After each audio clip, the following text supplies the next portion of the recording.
사랑하는 여러분, 오늘 이 복된 말씀을 듣기 전에 잠시 시간을 내어 하나님의 은혜를 주변에 나누어 주시면 어떨까요?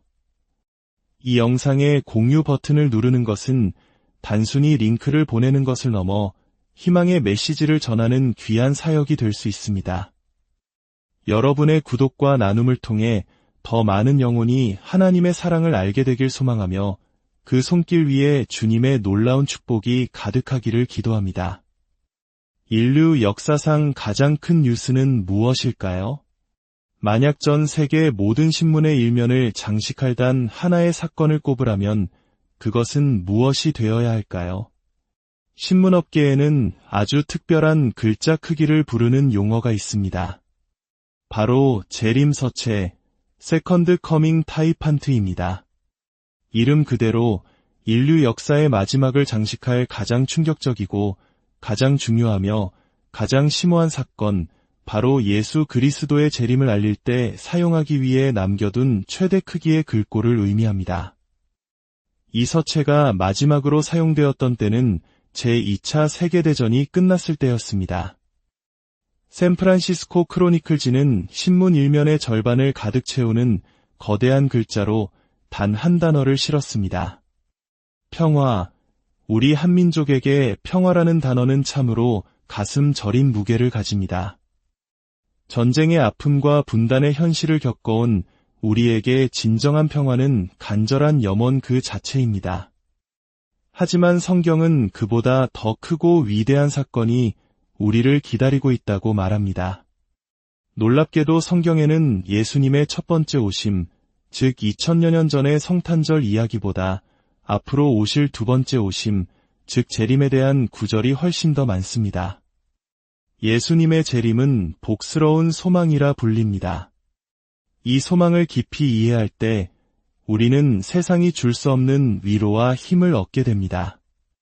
불확실한 미래를 향한 두려움 대신 담대함을 갖게 되고 우리 삶이라는 책의 마지막 장이 이미 쓰여 있음을 알기에 평안을 누릴 수 있습니다. 그리고 그 마지막 장의 결론은 분명합니다. 바로 우리의 승리입니다. 예수님께서는 십자가에 못 박히시기 전날 밤 사랑하는 제자들에게 이렇게 약속하셨습니다. 요한복음 14장의 말씀입니다. 내가 너희를 위하여 거처를 예비하러 가노니 가서 너희를 위하여 거처를 예비하면 내가 다시 와서 너희를 내게로 영접하여 나 있는 곳에 너희도 있게 하리라.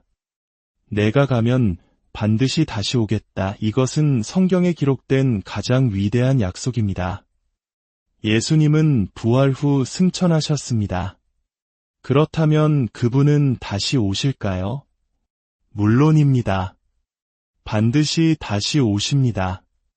오늘은 예수님의 첫 번째 오심, 즉 초림과 미래에 있을 두 번째 오심, 즉 재림이 어떻게 다른지 함께 나누어 보고자 합니다. 먼저 눈에 보이는 물리적인 차이점들을 살펴보고 그 후에 두 오심의 목적이 어떻게 근본적으로 다른지 깊이 묵상하는 시간을 갖겠습니다. 첫째, 예수님의 첫 번째 오심은 아주 천천히 이루어졌습니다. 마치 우리 모두가 그랬던 것처럼 예수님은 아기로 이 세상에 오셨습니다. 한 생명이 잉태되어 태어나기까지는 9달이라는 긴 시간이 걸립니다. 어머니가 되어본 분들이라면 임신 기간이 얼마나 길고 더딘 기다림의 시간인지 아실 겁니다. 예수님은 그렇게 천천히 우리와 똑같은 방식으로 세상에 오셨습니다. 왜 아기의 모습으로 오셨을까요? 우리를 겁주기 위함이 아니라 우리를 구원하기 위해 오셨기 때문입니다. 아기를 두려워하는 사람은 아무도 없습니다. 만약 하나님께서 소와 소통하고 싶으셨다면 소가 되셨을 것이고 개미와 소통하고 싶으셨다면 개미가 되셨을 겁니다. 하지만 하나님은 우리 인간과 소통하고 싶으셨기에 우리와 같은 인간, 연약한 아기의 모습으로 오신 것입니다. 누가복음 1장에서 천사는 마리아에게 말합니다. 보라, 내가 잉태하여 아들을 낳으리니 그 이름을 예수라 하라. 마리아가 나는 남자를 알지 못하니 어찌 이 일이 있으리이까 라고 묻자 천사는 대답합니다.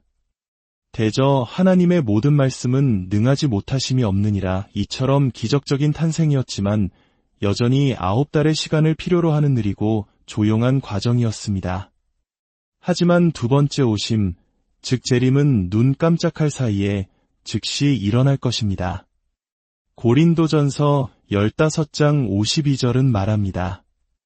나팔 소리가 남의 죽은 자들이 썩지 아니할 것으로 다시 살아나고 우리도 변화되리니 이 모든 일이 순식간에 눈 깜짝할 사이에 일어나리라. 성경이 말하는 눈 깜짝할 사이는 우리가 눈을 한번 감았다 뜨는 것보다 훨씬 빠릅니다.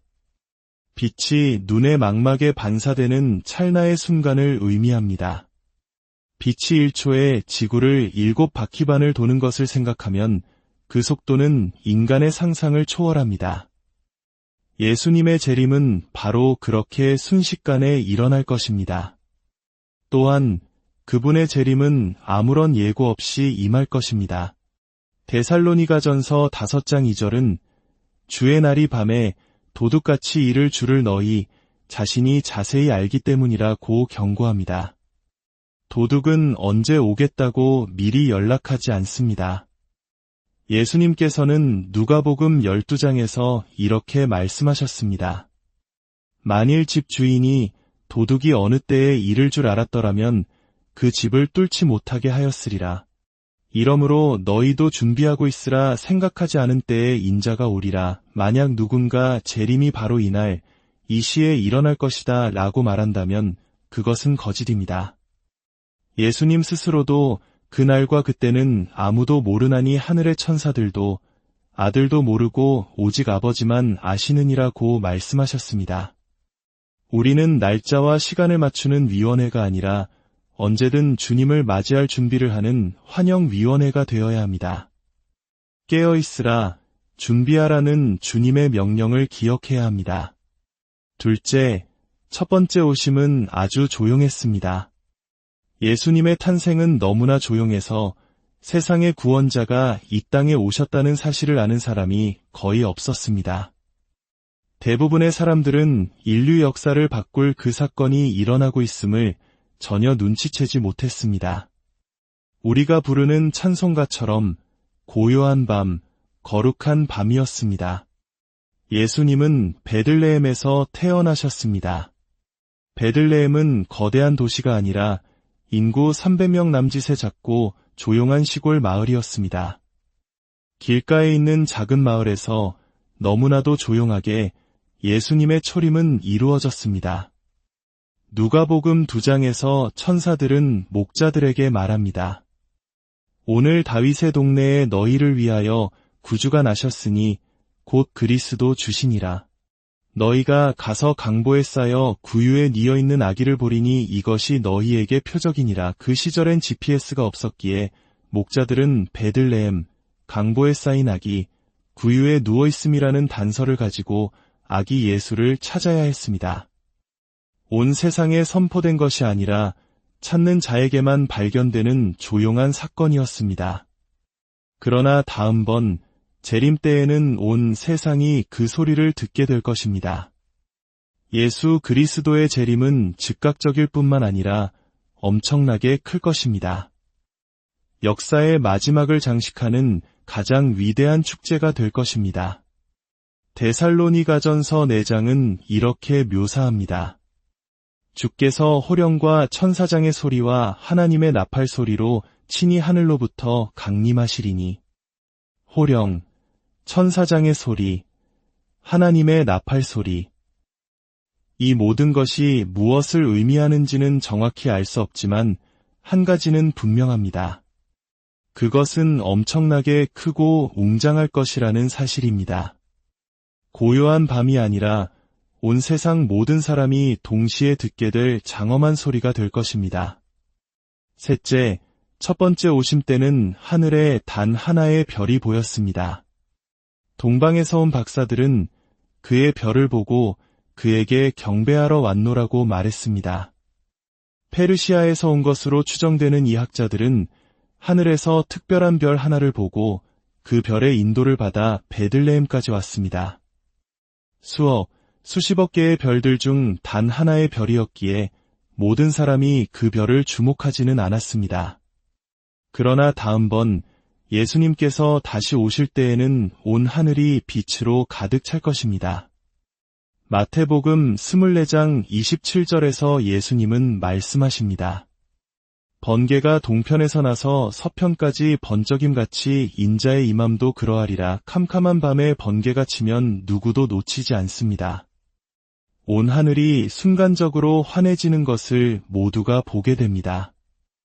주님의 재림은 바로 그 번개처럼 온 세상을 비추는 찬란한 빛의 축제가 될 것입니다. 그뿐만이 아닙니다. 예수님은 모든 천사들과 함께 오실 것입니다.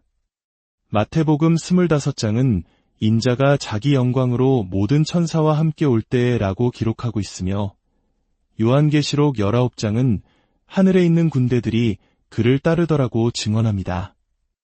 하늘의 모든 군대가 그분을 따르는 모습은 얼마나 압도적이고 장엄할까요? 이것은 어느 누구도 놓칠 수 없는 광경입니다. 요한계시록 1장 7절은 단언합니다. 볼지어다 그가 구름을 타고 오시리라. 각 사람의 눈이 그를 보겠고 넷째, 첫 번째 오심 때에는 극소수의 사람만이 그분을 경배했습니다. 목자들과 동방박사들 외에는 거의 아무도 아기 예수께 경배하지 않았습니다. 대부분의 사람들은 하나님의 아들이 이 땅에 오셨다는 사실조차 몰랐습니다. 예수님께서 성장하여 공생의 사역을 하실 때에도 그분을 메시아로 믿는 사람은 많지 않았습니다. 부활 사건 이후에야 비로소 수천, 수만 명으로 그리고 지금의 수십억 명의 그리스도인으로 늘어난 것입니다. 요한복음 1장은 자기 땅에 오매 자기 백성이 영접하지 아니하였으나 라고 슬프게 기록합니다. 사람들은 그분을 거부했고 십자가에 못 박아 죽였습니다. 그러나 다음번 그분이 다시 오실 때에는 모든 사람이 그분을 경배하게 될 것입니다. 무신론자까지도 예외는 없습니다. 모든 사람이 그분 앞에 무릎을 꿇을 것입니다. 로마서 14장은 선포합니다. 내가 살았노니 모든 무릎이 내게 꿇을 것이요 모든 혀가 하나님께 자백하리라. 이것은 이미 결정된 미래입니다. 재림의 날 이 세상의 모든 유명인, 모든 정치인, 모든 세계 지도자들이 무릎 꿇고 예수는 주님이시다 라고 고백할 것입니다. 모든 독재자, 모든 기업가, 모든 군인, 모든 운동선수, 그리고 모든 회의론자와 무신론자까지도 예수는 주님이시다 라고 고백하게 될 것입니다. 첫 번째 오심 때 여관에는 예수님을 위한 방이 없었습니다. 그러나 두 번째 오심 때 모든 사람은 영광 중에 오시는 그분을 위해 자리를 마련해야만 할 것입니다. 이제 두 오심의 목적이 어떻게 다른지 살펴보겠습니다. 이것은 더욱 중요한 문제입니다. 첫째, 예수님은 세상을 구원하기 위해 처음 오셨습니다. 성경에서 가장 유명한 구절인 요한복음 3장 16절과 17절 말씀입니다. 하나님이 세상을 이처럼 사랑하사 독생자를 주셨으니 이는 그를 믿는 자마다 멸망하지 않고 영생을 얻게 하려 하심이라. 하나님이 그 아들을 세상에 보내신 것은 세상을 심판하려 하심이 아니요 그로 말미암아 세상이 구원을 받게 하려 하심이라. 이것이 우리가 성탄절을 축하하는 이유입니다. 천사들은 목자들에게 무서워하지 말라 보라. 내가 온 백성에게 미칠 큰 기쁨의 좋은 소식을 너희에게 전하노라. 오늘 다윗의 동네에 너희를 위하여 구주가 나셨으니 라고 외쳤습니다. 나쁜 소식이 아니라 좋은 소식이며 슬픔이 아니라 큰 기쁨입니다. 우리에게는 구원자가 필요합니다. 천국은 완전한 곳이지만 우리는 너무나 오래전에 완전함을 잃어버렸습니다. 만약 우리에게 구원자가 필요 없었다면 하나님께서 굳이 독생자를 이 땅에 보내 십자가에서 죽게 하시는 고통을 겪지 않으셨을 것입니다. 교만함이야말로 우리를 천국에서 멀어지게 하는 가장 큰 장벽입니다. 나는 구원자가 필요 없어. 내 힘으로 구원받을 거야 라고 말하는 교만한 말입니다. 그렇기 때문에 예수님께서 다시 오실 때 그분은 구원하러 오시지 않습니다. 이미 그분을 믿음으로 구원받은 사람들은 구원받은 상태일 것입니다. 처음에는 세상을 구원하기 위해 오셨지만 다음에는 세상을 심판하기 위해 오십니다. 그분은 우리에게 물으실 것입니다. 너는 나를 믿는 선택을 했느냐? 아니면 믿지 않는 선택을 했느냐? 나를 따랐느냐? 아니면 외면했느냐? 나를 위해 살았느냐? 아니면 너 자신을 위해 살았느냐? 예수님께서 다시 오실 때 그분은 당신의 구원자가 되시거나 혹은 당신의 심판자가 되실 것입니다. 그 선택은 우리 각자에게 달려 있습니다. 하나님은 사랑의 하나님이실 뿐만 아니라 공의의 하나님이십니다. 이는 모든 잘못이 바로잡히고 모든 불의가 심판받으며 모든 악이 패배할 것임을 의미합니다. 우리 사회의 만연한 갑질과 부정부패, 억울한 일들을 볼 때마다 우리는 분노합니다. 우리 안에 하나님의 형상을 따라 만들어진 정의감이 있기 때문입니다. 재림의 날 예수님께서는 역사 속의 모든 잘못된 것들을 바로잡으실 것입니다. 둘째, 첫 번째 오심에서 예수님은 우리의 죄를 위해 죽기 위해 오셨습니다. 이것이 바로 복음의 핵심입니다. 내가 받아야 할 형벌을, 당신이 받아야 할 심판을 예수님께서 대신 받으셨습니다. 그것이 하나님께서 우리를 사랑하시는 방식입니다. 에베소서 1장은 그 기쁘신 뜻대로 우리를 예정하사 예수 그리스도로 말미암아 자기의 아들들이 되게 하셨으니 라고 말합니다. 우주가 창조되기도 전에 하나님은 당신을 생각하셨고 당신을 사랑하셨으며 당신을 그분의 가족으로 삼기를 원하셨습니다. 온 우주가 존재하는 이유는 하나님께서 가족을 원하셨기 때문입니다. 그리고 그 가족이 되는 유일한 방법은 예수 그리스도를 통해 입양되는 것입니다. 그러나 다음번 그분은 죄를 위해 죽으러 오시지 않습니다. 그 일은 이미 단번에 완성되었습니다.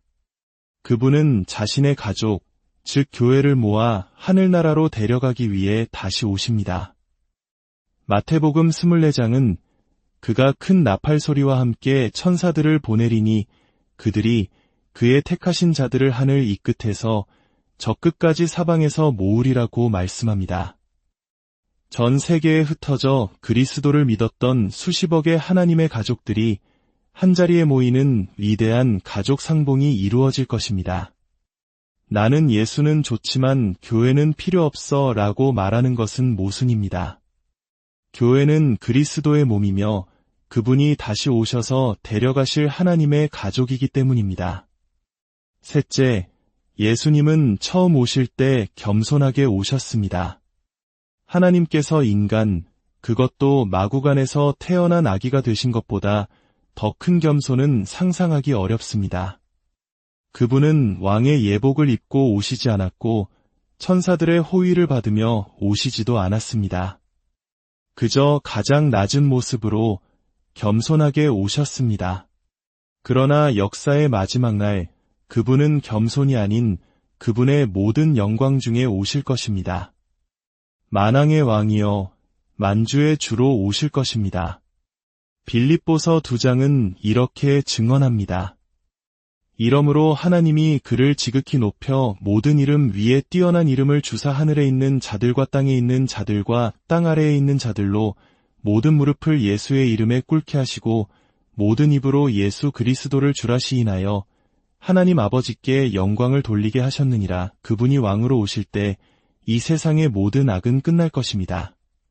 모든 폭력과 잔인함, 부패와 차별, 독재와 전쟁은 사라질 것입니다.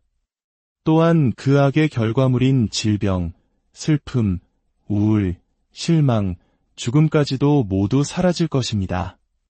천국에는 더 이상 고통이 없습니다. 그렇다면 우리는 어떻게 재림을 준비해야 할까요? 그것은 바로 그분을 위해 그리고 앞을 바라보며 사는 것입니다. 희망과 기대를 가지고 사는 것입니다. 내 삶에 어떤 일이 일어나든 이야기의 결말을 알기에 담대하게 사는 것입니다. 하나님께서는 우리가 하나님 없는 세상의 방식, 즉 자기중심적이고 파괴적인 삶의 방식을 거부하고 지혜롭고 절제하며 하나님을 경외하는 삶을 살도록 은혜를 주십니다. 우리의 진정한 고향은 하늘에 있기 때문입니다. 우리는 이 땅에서 영원히 살도록 만들어지지 않았습니다. 이 땅에서의 삶은 영원을 준비하는 잠시 동안의 시간일 뿐입니다. 예수님께서는 누가복음 12장에서 말씀하셨습니다. 걱정하지 말라. 두려워하지도 말라. 너희 아버지께서는 너희에게 필요한 모든 것을 아시고 그 나라를 너희에게 주시기를 기뻐하시느니라. 오직 너희는 항상 준비하고 있으라. 어떤 분들은 이렇게 물을지도 모릅니다. 왜 아직까지 재림하지 않으시는 거죠? 2000년이나 지났는데요. 그 이유는 하나님께서 여전히 그분의 가족을 만들고 계시며 바로 당신을 기다리고 계시기 때문입니다. 만약 예수님께서 100년 전에 오셨다면 우리는 태어나지도 못했을 것이고 천국에 갈 기회조차 없었을 것입니다. 베드로후서 3장은 그 이유를 이렇게 설명합니다. 주의 약속은 어떤 이들이 더디다고 생각하는 것 같이 더딘 것이 아니라 오직 주께서는 너희를 대하여 오래 참으사 아무도 멸망하지 아니하고 다 회개하기에 이르기를 원하시느니라. 주님께서 더디 오시는 것은 바로 당신을 향한 그분의 인내와 사랑 때문입니다. 이제 마지막 질문을 드립니다. 역사의 결말을 알게 된 당신은 남은 인생을 무엇을 위해 사시겠습니까? 이 땅의 짧은 쾌락, 소유, 인기, 권력을 위해 사시겠습니까? 아니면 영원을 바라보며 살아가시겠습니까? 당신은 당신의 인생을 어디에 걸고 있습니까? 하나님께서 성탄절에 주신 선물, 즉 용서와 구원, 삶의 목적과 영원한 천국이라는 선물을 언제까지 외면하시겠습니까? 오늘 이 성탄의 계절에 당신의 마음을 열고 예수 그리스도를 당신의 구원자로 영접하시기를 간절히 바랍니다. 함께 기도하겠습니다. 사랑의 하나님 아버지, 저를 창조해 주셔서 감사합니다. 제가 사랑스럽지 못할 때에도 저를 사랑해 주시니 감사합니다. 당신의 아들 예수 그리스도를 이 땅에 보내주시어 제가 받아야 할 형벌을 대신하여 십자가에서 죽게 하시니 감사합니다. 예수님, 제가 아는 전부를 다해 주님을 제 삶의 주인으로 모십니다. 제 마음에 들어오셔서 주님의 사랑과 평안, 그리고 목적의식으로 저를 채워주소서. 저의 과거를 용서해 주시고 살아갈 이유를 알려주시며 천국에 대한 소망을 허락해 주소서. 이 성탄의 계절에 저를 하나님의 가족으로 받아주시기를 간구합니다. 저의 자격 때문이 아니라 오직 주님의 은혜 때문임을 고백합니다. 저를 용서하시고 채우시며 주님께서 계획하신 목적대로 저를 사용하여 주옵소서. 제 남은 생애를 주님의 뜻을 위해 살기 원합니다. 이 모든 말씀, 우리를 구원하신 예수 그리스도의 이름으로 기도드립니다. 아멘. 주님의 크신 은혜와 평강이 이 말씀을 듣는 모든 분들